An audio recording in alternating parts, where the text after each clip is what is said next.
자, 여러분, 그동안 잘 지냈죠?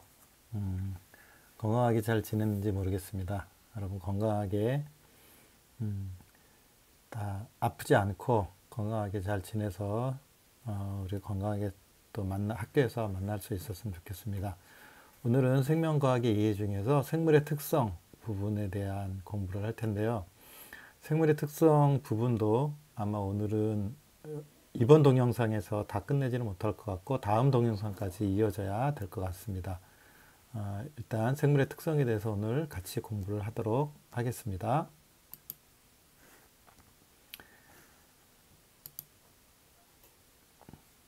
자, 생물의 특성에서는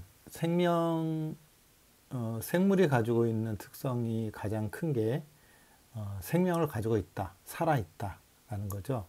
근데 이제 생명이 뭐냐, 살아있다는 게 뭐냐라는 것들을 얘기할 때는 사람들이 아직은 생명이 정확히 뭔지는 잘 모르기 때문에 살아있는 것들이 가지고 있는 특징, 그게 이제 생명 현상이라고 볼 수 있는데 생명 현상에 대한 특징들을 이야기를 하게 되겠고요. 그 다음에 이제 살아있는 것과 죽어있는 것, 생명을 가지고 있지 않은 것들은 구분이 분명하긴 한데 이제 그 중에서 생명이 있는 것과 생명이 없는 것의 중간적인 특징을 가지고 있는 놈, 요즘 우리를 괴롭히고 있는 놈들이죠. 코로나 바이러스. 이 바이러스가 어떤 것인지 이 두 가지에 대해서 우리가 같이 얘기를 해보도록 할 겁니다. 물론 이제 이번 시간에는 아마 주로 생명 현상의 특성에 대해서 얘기를 많이 하게 될 거예요. 그래서 학습 목표로는 생물에서 나타나는 생명 현상의 특성을 설명할 수 있다. 그게 무엇인지, 그다음에 생물과 비생물의 차이점이 무엇인지 설명할 수 있다. 예전에는 비생물이란 말 대신에 무생물이란 말을 썼었는데요. 생물과 무생물 그러면 생물이 없다 이런 의미 때문에 용어가 좀 이상하다 그래서 생물과 비생물이라는 용어를 사용하고 있습니다. 자, 그러면 이제 먼저 한번 생각해 보긴데요. 왼쪽에는 보면 대나무 숲이 있고 오른쪽에 보면 석회 동굴이 있습니다. 그죠? 대나무 숲과 석회 동굴. 그래서 대나무 숲에 가면 이 죽순이라는 게 자라요. 그 대나무 조그만 놈들이 이렇게 자라는 게 죽순이라고 하는데 여기 죽순이 연해서 예전에는 이제 죽순을 잘라가지고 데쳐가지고 맛있게 먹기도 했었는데 여러분 죽순을 먹어본 적이 있는지 모르겠네요. 대나무 숲에서 죽순이 자라는 걸 볼 수가 있고 석회동굴 같은 경우는 또 밑에서 쭉 이렇게 자라는 놈들인데 이게 석순이라고 얘기합니다. 이름이 좀 비슷하죠? 죽순, 석순. 근데 이제 죽순과 석순을 비교해 보면 죽순은 대나무 식물이죠. 식물, 살아있는 생물이고요. 석회동물에 있는 석순은 이 석회 석회동굴에서 위하고 아래에서 이렇게 쭉 자라는 놈들을 석순이라고 얘기하는데 이건 생물이 아니죠, 그죠? 생물이 아닙니다. 그래서 이렇게 두 가지를 구분해 볼 수 있죠.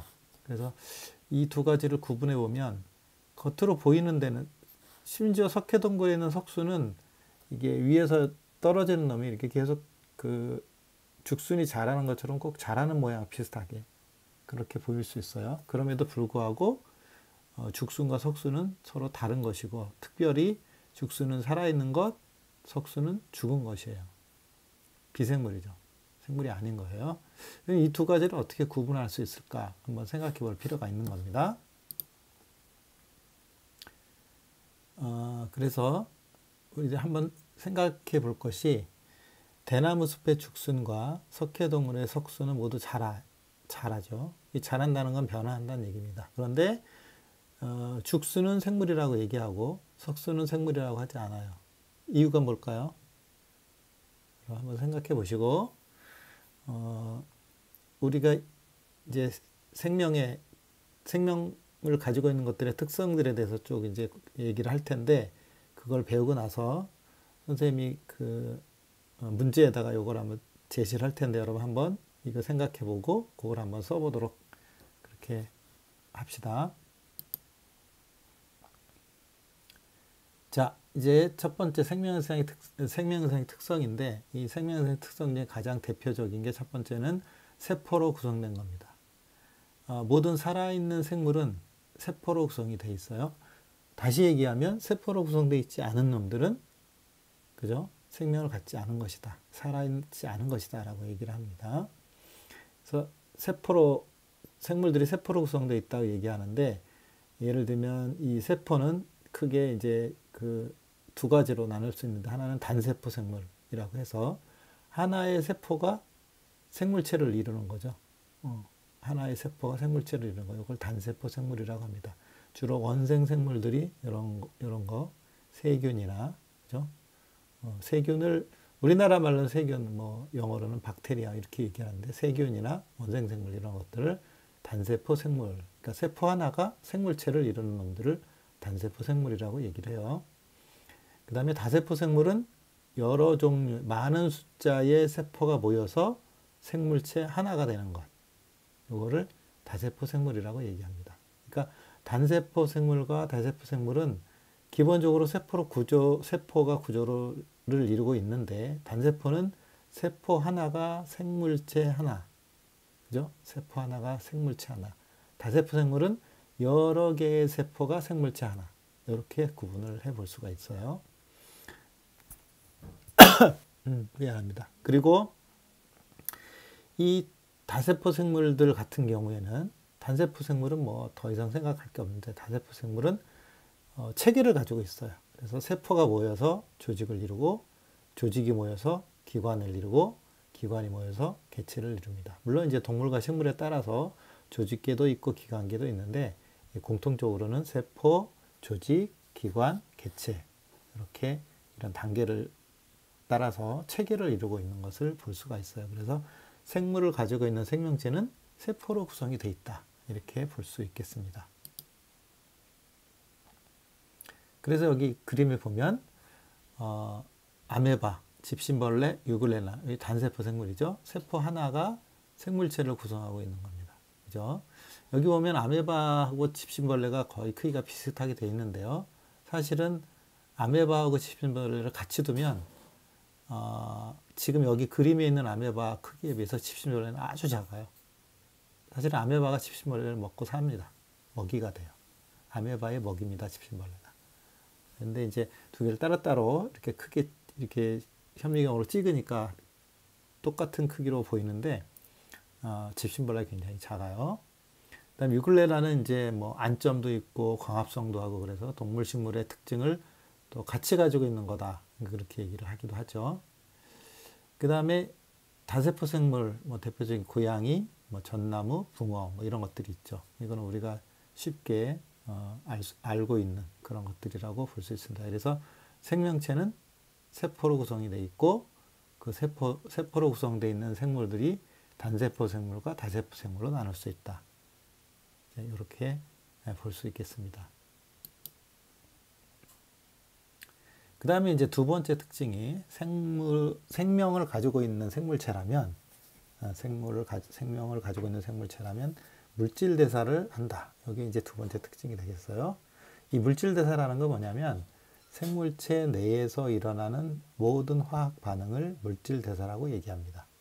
생물체 내에서 일어나는 모든 화학 반응, 이거를 물질 대사라고 얘기하고요. 여기에는 동화작용과 이화작용이 있어요. 동화작용은 뭐냐면 에너지를 흡수하는 겁니다. 에너지를 흡수해서 작은 물질들이 에너지를 흡수해서 작은 물질이 큰 물질이 된다. 작은 물질, 큰 물질이니까 좀 어색한데, 분자의 크기가 작은 놈들이, 분자의 크기가 작은 그런 놈들이 에너지를 흡수해가지고 분자의 크기가 큰 물질로 바뀌는 그런 것을 동화작용이라고 얘기를 해요. 동화작용의 대표적인 예가 뭐가 있냐면, 조금 이따가 이제 또 설명을 하겠지만, 그 광합성이, 그죠? 물과 이산화탄소를 햇빛을 이용해서 포도당을 만드는 경우, 물하고 이산화탄소는 굉장히 저분자 물질이고요. 포도당은 굉장히 고분자 물질이거든요. 이렇게 저분자 물질이 에너지를 흡수해서 고분자 물질이 되는 경우 동화작용이라고 얘기를 하고요. 이화작용은 반대로 분자가 큰 분자 물질이 분해가 되어서 작은 분자의 물질이 되는 경우 이화작용이라고 얘기하고, 이 이화작용은 대표적으로 호흡이 있습니다. 그래서 포도당을 분해해 가지고 이산화탄소와 물로 분해하면서 에너지를 얻는데 이거 이화작용이라고 얘기를 하죠. 선생님이 지금 설명한 것처럼 동화작용과 이화작용에는 에너지가 흡수되거나 에너지가 방출이 돼요. 그래서 물질 대사는 동화작용과 이화작용도 있지만 또 에너지가 흡수되고 방출되는 것도 같이 일어납니다. 그래서 요거 에너지가 흡수되거나 방출되는 것을 에너지 대사가 일어난다라고도 표현을 해요. 그 다음에 이 물질 대사가 일어날 때는 효소가 관여를 합니다. 그래서 생물체 내에서 일어나는 모든 화학 반응은 효소가 관여를 해요. 효소가 관여하는 이유는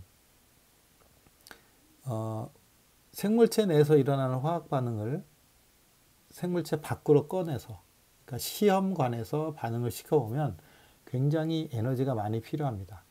근데 그 에너지가 많이 필요하다는 얘기는 만약에 생물체 내에서도 똑같이 화학 반응이 일어난다면 굉장히 큰 에너지가 필요한데, 그 에너지가 보통의 경우는 열 에너지로 공급되는 경우가 많은데 우리 몸에 열이 굉장히 많이 공급된다고 생각해 보세요. 우리 몸이 제대로 견디질 못하겠죠. 그래서 우리 몸에서 일어나는 화학 반응을 일어나는데 이 효소가 관여해서 굉장히 에너지를 낮춰줘서 반응이 잘 일어날 수 있도록, 그래서 열을 많이 받지 않더라도 그죠? 화학 반응이 잘 일어날 수 있도록 하는 그런 역할을 합니다. 이 효소에 대해서는 우리 생명과학 2, 여러분이 내년에 혹시 생명과학 2를 선택할지 모르겠는데 생명과학 2를 선택을 하면 거기에서 화학 반응과 효소와 에너지와 뭐 이런 것들에 대해서 좀 더 자세하게 배울 거고요. 효소의 구조가 어떻고 뭐 효소의 종류가 어떻고 뭐 작용하는 원리가 어떻고 이런 것들을 많이 배울 겁니다. 근데 여기서는 그냥 이 정도 화학 반응을 빨리 일어나고 에너지가 적은 상태에서 잘 일어날 수 있도록 도와주는 역할을 한다. 이게 효소가 하는 역할이에요. 그래서 여기 보면 이제 동화작용과 이화작용을 구분을 해주는 내용이 나옵니다. 그래서 동화작용은 저분자 물질이 고분자 물질로 합성되는 과정. 그래서 대표적인 게 광합성이죠. 오른쪽에 보면 저분자 물질이 고분자 물질로 되는 경우에 에너지가 흡수되면서 합성이 되는 거죠. 그죠? 이게 동화작용. 그다음에 이화작용은 고분자 물질이 저분자 물질로 분해되는 과정이죠. 그래서 이 과정에서는 에너지가 방출이 됩니다. 그러니까 동화작용에서는 에너지가 흡수가 되고 이화작용에서는 에너지가 방출이 되는 거, 그렇게 볼 수 있고, 광합성과 호흡이 이해가 된다는 거는 조금 전에 선생님이 설명을 했죠. 그리고 또 하나, 물질 대사에서 화학 반응을 촉진하는 물질, 뭐라고 그랬죠? 네, 효소라고 했죠. 효소가 이 물질 대사인 화학 반응을 촉진하는 촉매라고 얘기합니다. 그죠? 촉매. 그래서 효소를 생체 촉매 이렇게 부르기도 해요. 여러분이 아마 촉매 그러면 생각나는 게 이산화망간 있죠. 그죠? 이산화망간 같은 역할을 하는 게 효소입니다. 효소는 주로 이제 단백질로 구성이 돼 있어요. 자, 그 다음에 이제 지금 생명체 특징 세포로 되어 있다라는 거하고 물질 대사를 한다라는 얘기를 했습니다. 그 다음에 세 번째는 발생과 생장을 한다라는 거예요. 자, 그럼 발생은 뭐고 생장이 뭐냐? 발생은 다세포 생물인 경우. 단세포 생물 같은 경우는 이게 뭐 수정한다 이런 얘기가 없어요. 그냥 세포가 분열이 일어나면 그냥 그게 바로 생식이 되니까 상관이 없는데, 여기서는 다세포 생물의 경우 얘기를 합니다. 다세포 생물 같은 경우는 생식세포가 수정을 하면 수정란이 만들어지죠. 그죠? 수정란으로부터 하나의 개체가 될 때까지. 그죠? 예를 들면 사람 같은 경우에 수정이 되면, 그죠? 수정란이 엄마 뱃속에서 한 10달 정도 있으면서 이게 세포 분열하고 처음에는 뭐 사람인지 아닌지 잘 모르다가 점점 사람이 비슷해지죠. 그죠? 그런 걸 볼 수가 있습니다. 개구리 같은 경우에 개구리 알이 수정이 돼서, 그죠? 개구리 알이 수정됐는데 그 수정된 처음에 보면 동그랗고, 그죠? 위쪽에서 보면 까맣고 밑에 쪽에서 보면 하얀데 그 절반은 까맣고 절반은 하얀 그 수정란 하나가 세포 분열을 하고 시간이 지나면서 각자 자기의 기능을 맡은 것으로 분화가 일어나고 그 분화가 일어난 후에 자기 기능을 수행하는 것으로 완전한 모습이 되죠. 그래서 올챙이를 거쳐서 완전히 개구리가 되면 이런 과정을 뭐라고 얘기하냐면 발생이다라고 얘기를 합니다.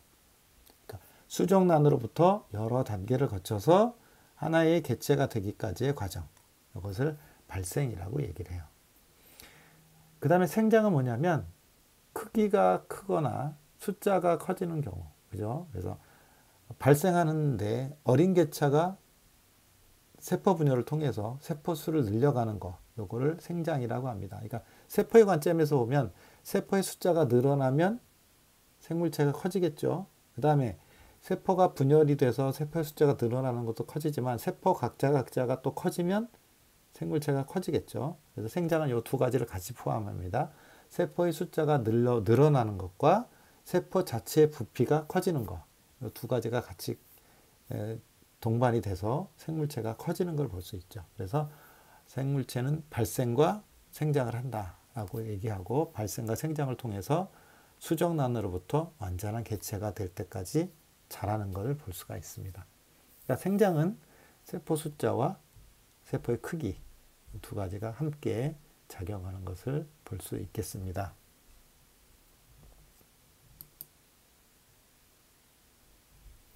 그 다음에 이제 네 번째가 자극에 대한 반응이에요. 생물은 자극에 대해서 반응을 합니다. 물론 생물이 아닌 것도 자극에 대해서 반응을 하는 것 비슷하게 모양을 보이지만 생물체하고는 좀 다르죠. 자, 자극이 뭐냐? 자극이 뭐냐? 그러면 자극이 뭐냐라고 생각해 봐야 되는데 여러분이 생각하는 자극 그러면 뭐 옆에서 누가 쿡 찌르는 것도 자극이 될 수 있죠.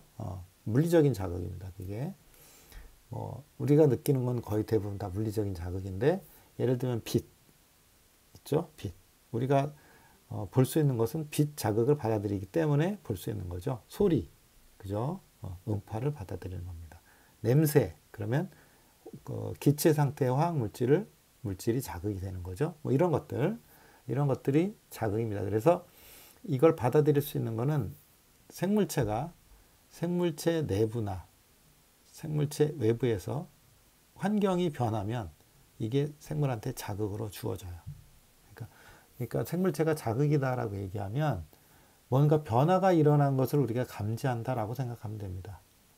온도가 추워. 이거는 온도가 내려간 걸 감지한 거죠. 아유 더워. 이거는 온도가 올라간 걸 우리가 받아들이는 건데 그렇게 우리가 받아들이는 것을 그죠? 우리가 받아들이는 그런 것들의 원인이 되는 것을 자극이라고 얘기를 해요. 그러면 생물체에 자극을 주면 생물체는 그거에 대해서 반응을 보이겠죠? 그죠? 자극이 오면 그 자극이 온 것에 대해서 생물체 내에서 뭔가 변화가 일어나요. 그죠? 예를 들어 옆에서 쿡 찌르면, 왜 그래? 하지 마. 이렇게 얘기를 할 수도 있죠. 우리가 겉으로 볼 수 있는 것도 반응이지만 겉으로 보이지 않는 것도 반응이에요. 예를 들면 빛이 우리 눈에 탁 비치면 망막에서 그 빛을 받아서 그죠? 신호가 발생을 해가지고 신호가 뇌로 전달이 되죠. 그러니까 망막에서 빛을 받아서 신호가 발생하는 것 자체 우리는 느끼지도 못하지만 그죠? 우리가 물리적으로 그게 빛을 받아서 이렇게 바뀌었구나라는 걸 구체적으로 느끼지 못하지만 그 신호를 받았기 때문에 망막에서 뇌로 신호를 보내겠죠. 그러니까 이렇게 망막에서 일어나는 변화들 이런 것들 우리 몸 내부에서 일어나는 변화 자체도 자극과 반응으로 설명을 할 수가 있는 겁니다. 그러니까 겉으로 뭔가 행동을 보이거나 하는 것도 변화가 되지만 겉으로는 잘 보이지 않지만 우리 내부에서 신경의 변화가 있다든가 호르몬이 분비한다든가 그죠? 이런 것들도 다 뭐에 속하냐면 반응에 속해요. 그러니까 자극과 반응을 그냥 우리가 겉으로 보이는 것만 생각하면 안 되고 우리 내부에서도 자극이 환경의 변화가 일어날 수 있는 거죠. 예를 들면 포도당의 농도가 떨어진다든가 포도당의 농도가 올라간다든가 이런 것도 자극이 될 수 있어요. 그러면 포도당의 농도가 예를 들어 높아지면 그 농도를 낮추기 위해서 인슐린이 분비가 되죠. 그럼 이것도 반응인 거예요. 포도당의 농도가 높아지는 게 자극, 인슐린이 분비되는 게 반응. 이런 식으로 외부에서 자극과 반응을 우리가 금방 알아차릴 수 있지만 우리 몸에서도 몸 속에서도 자극과 반응이 일어난다. 요걸 우리가 알아둘 필요가 있죠. 요 밑에 그림에 보면 그 주성인가요? 그죠? 광주성, 그죠? 빛이 비치는 쪽으로 식물이 이렇게 자라는 거, 그죠? 오른쪽은 농구 좋아하는 사람들이 있는지 모르겠는데 사람들이 농구하는 걸 볼 수 있죠, 그죠?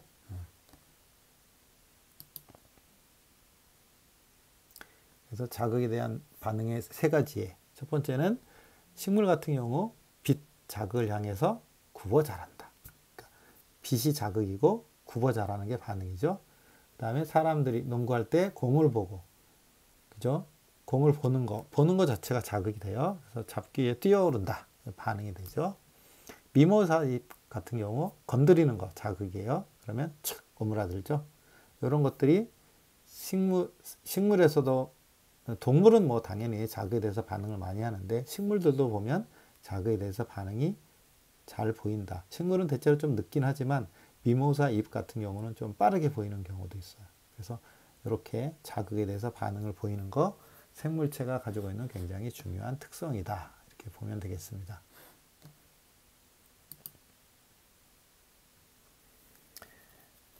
그래서 이건 여러분들이 한번 생각해 보세요. 우리 몸이 빛이나 중력이나 소리나 접촉 이런 자극에 반응하는 예. 빛 자극을 받으면 우리가 어떻게 반응을 할까요? 중력 자극을 받으면 어떻게 반응을 할까요? 중력? 그거에 반응하는 게 있나? 잘 생각해 보세요. 우리 몸을 잘 생각해 보면 됩니다. 우리 몸을 잘 생각해 보면 우리 몸에서 반응하는, 자극에 반응하는 예를 한번 생각해 볼 수 있겠어요. 자, 그 다음에 다섯 번째로 항상성이 있습니다. 항상성. 항상성은 생물이 자극에 반응을 해서, 자극의 반응은 좀 전에 우리 자극과 반응 얘기했었죠. 그죠? 자극과 반응 얘기를 했었고, 자극과 반응에 대해서, 그죠? 자극과 반응에 대해서 우리 내부와 외부의 환경 변화가 일어나는 것, 그게 자극인 거죠. 그거에 대해서 우리 몸의 내부의 상태를 일정하게 유지하려는 거, 여기 항상성이에요. 아까 좀 전에 선생님이 예를 든 게 뭐가 있었냐면 포도당의 농도가 높아질 때 뭐가 분비돼요? 인슐린이 분비되죠. 포도당의 양이 많아졌을 때 인슐린이 분비돼서 포도당의 농도를 줄여요. 이유가 왜 그래요? 우리 몸에 있는 혈액 속에 포도당의 농도를 일정하게 유지하려고 하기 위한 겁니다. 그걸 뭐라고 얘기하냐면 항상성이라고 얘기하죠. 그러니까 결국은 자극에 대한 반응을 보이는 것은 자극에 대한 반응 자체로도 생물체의 특징이기도 하지만 자극에 대한 반응을 보이는 이유는 항상성을 유지하기 위해서 자극에 대한 반응을 보이는 거예요. 그래서 이렇게 우리 안쪽을 일정하게 유지하려면 호르몬이 분비가 되거나 신경계가 작용을 해야 돼요. 그래서 내분비계, 호르몬이 분비되는 기관계죠. 내분비계. 그 다음에 신경계. 요 두 가지의 작용으로 일정하게 유지되는 그런 성질이 있습니다. 그래서 항상성을 유지하는 거에 대표적인 게 혈당량을 조절하는 거, 체온을 조절하는 거, 삼탑을 조절하는 거. 요 세 가지는 우리가 나중에 저 뒤에 가면 항상성에 관련돼서 얘기할 때 다시 한번 자세하게 어떻게 조절이 되는지를 같이 공부할 수 있을 거예요. 자, 그 다음에 항상, 그러니까 우리 몸 체내 외부와 상관없이 우리 내부를 일정하게 유지한다. 이게 항상성이라고 생각하면 되겠습니다. 그 다음에 이제 생식과 유전. 생식과 유전은 이제 자손을 낳는 거에 관련된 것들이죠. 자손을 낳는 거. 그래서 생물이 종족 유지를 위해서 자기와 닮은 개체를 만드는 과정, 생식이고 그 과정에서 어버이 형질이, 그죠? 자손에게 전달되는 과정. 요거를 유전이라고 얘기합니다. 생식과 유전을 통해서, 그죠? 생식과 유전을 통해서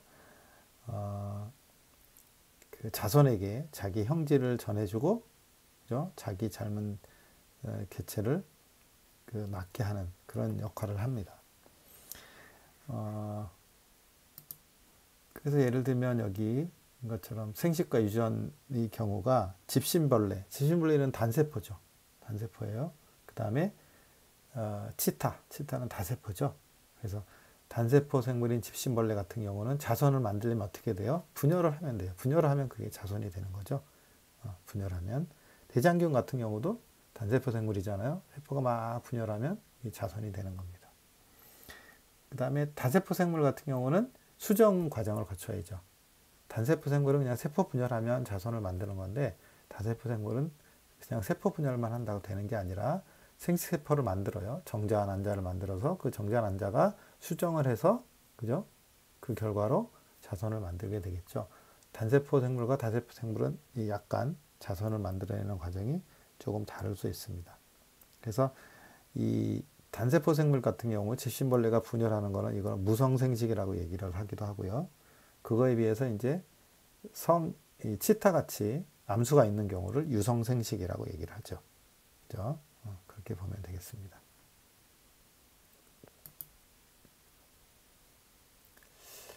그 다음에 이제 이거는 사람의 생식과 발생 과정을 한번 보는 거죠. 난자와 정자가 만나면 수정란이 만들어지죠.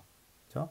수정란이 세포 분열을 해서 배아가를 만들어지고, 또 그 배아가 또 분화가 일어나면서 최종적으로 아기가 만들어집니다. 여기 배아를 얘기하는 이유는 우리 나중에 이제 생명과학 2에서도 배우겠지만 뭐 줄기세포 뭐 이런 것들 얘기할 때 배아 줄기세포 이런 거 얘기하는 거와 관련돼서 아마 여기 배아를 표시해 놓은 것 같아요. 그래서 이렇게 생식이라는 건 자손을 만들어내는 걸 생식이라고 얘기하고요. 그 과정에서 발생 과정이 나오는 거죠. 수정란이 아이로 될 때까지 이 과정을 발생이라고 얘기하는 겁니다. 심지어는 어린아이가 큰아이가 되는 것도 사실은 어떤 의미에서는 발생 과정이라고 생각할 수도 있어요. 왜냐하면 아이가 어른이 되는 과정도 조금씩 변하잖아요. 그죠? 그런 걸 생각해 볼 수 있습니다. 이 생식 과정에서 유전물질이 자손에게 전달이 되는 걸 생각해 볼 수 있겠어요.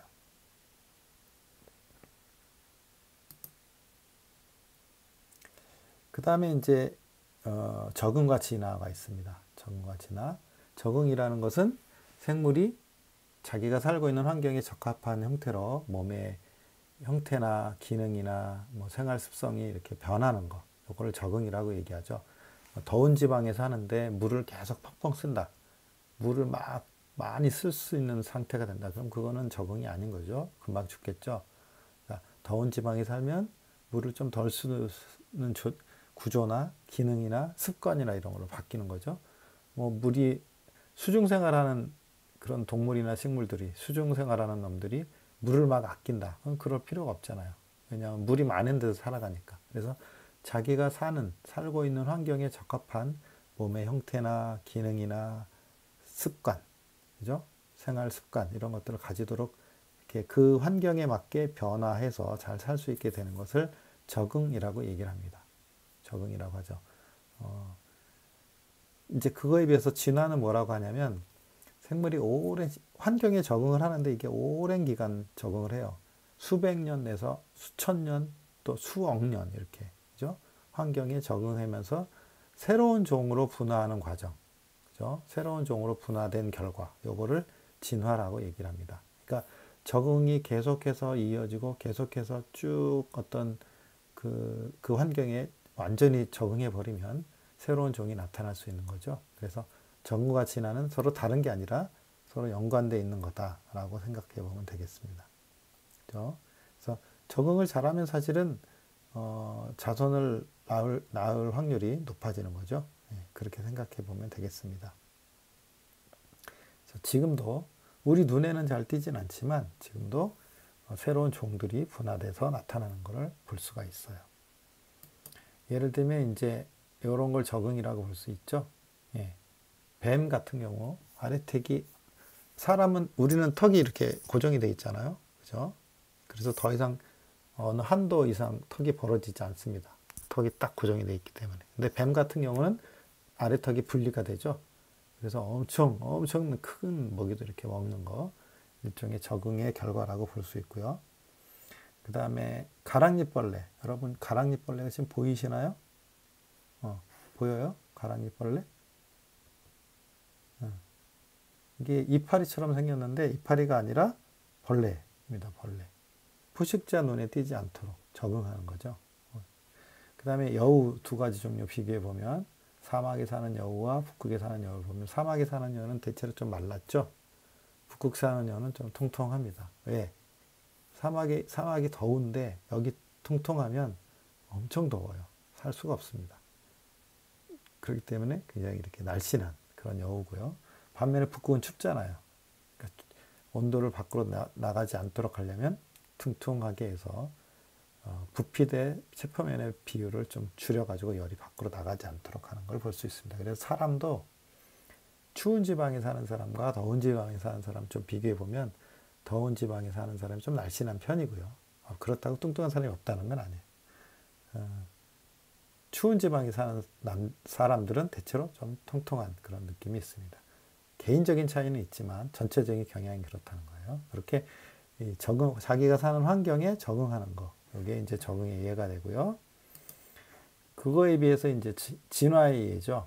갈라파고스 군도라고도 하고 갈라파고스 제도라고도 하고. 갈라파고스 군도가 어디 있는지 아시나요? 갈라파고스 군도는 어디 있냐면 에콰도르에 속하는데 거의 적도 라인에 있습니다. 그렇죠? 여러분 한번 세계 지도를 보고 갈라파고스가 어디 있는지 한번 여러분 스마트폰에 있는 앱으로 한번 찾아보세요. 어디 있는지. 그래서 여기 사는 핀치 같은 경우에 부리 모양이 섬에 따라서 되게 달라요.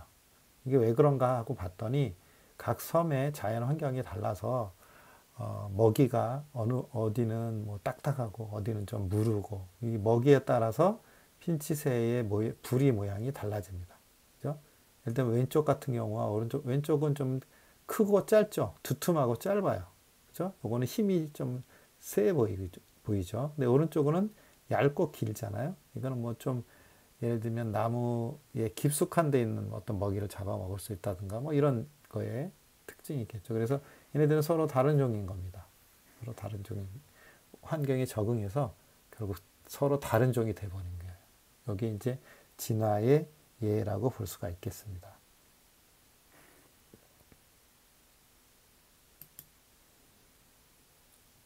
그래서 예를 들면 여기 보면 세 종류의 식물의 열매와 관련된 설명이 있어요. 그죠? 단풍 씨앗 같은 경우는 발아에서 생장하면 꽃을 피운 후에 날개 달린 열매를 맺는다. 날개 달린 열매를 맺는다. 그 다음에 독고마리 열매는 동물의 털에 붙어서 멀리까지 이동해서 씨앗을 퍼뜨린다. 그죠? 그 다음에 딸기는 광합성을 얻은 양분을 열매에 저장한다. 그러면 이제 이게 자기의 씨앗을 퍼뜨리는데 어떤 방식으로 퍼뜨릴까를 한번 생각해 보면, 그죠? 생명현상의 특성인 이 세 가지가 세 가지 식물의 열매와 관련된 설명인데, 단풍나무는 바람을 통해서 날아가는 거죠. 독고마리는 동물이 지나가다 보면 몸에 딱 붙어가지고 멀리까지 가요. 딸기는 먹고, 그죠? 양분을 열매에 먹으면 이제 이렇게 해가지고 나와서 씨앗을 퍼뜨릴 수 있는 거죠. 그러니까 이게 전부 다 보면 발생과 생장, 단풍나무 같은 경우는 발아에서 생장하고 꽃이 피고 열매 맺는 거, 발생과 생장 관련된 얘기를 할 수 있는 거고요. 그죠? 두 번째는 동물의 털에 붙어서 독고마리 열매가 동물의 털에 붙어서 멀리 퍼진다라는 거는 일종의 적응이라고 될 수도 있겠죠. 그죠? 적응. 단풍나무는 또 바람이 부는 거에 최적화되어 있는 거죠. 적응이라고 볼 수도 있고요. 딸기는 광합성을 얻은 양분을 열매에 저장한다 그러면 이건 또 이제 물론 자기 자선을 퍼뜨리는 것에도 영향이 있는데 광합성을 하니까 이건 또 생명 현상의 특성에 뭐가 있냐면 물질 대사가 있는 거죠. 이런 것들 한번 생각해 볼 수 있는 겁니다. 그죠?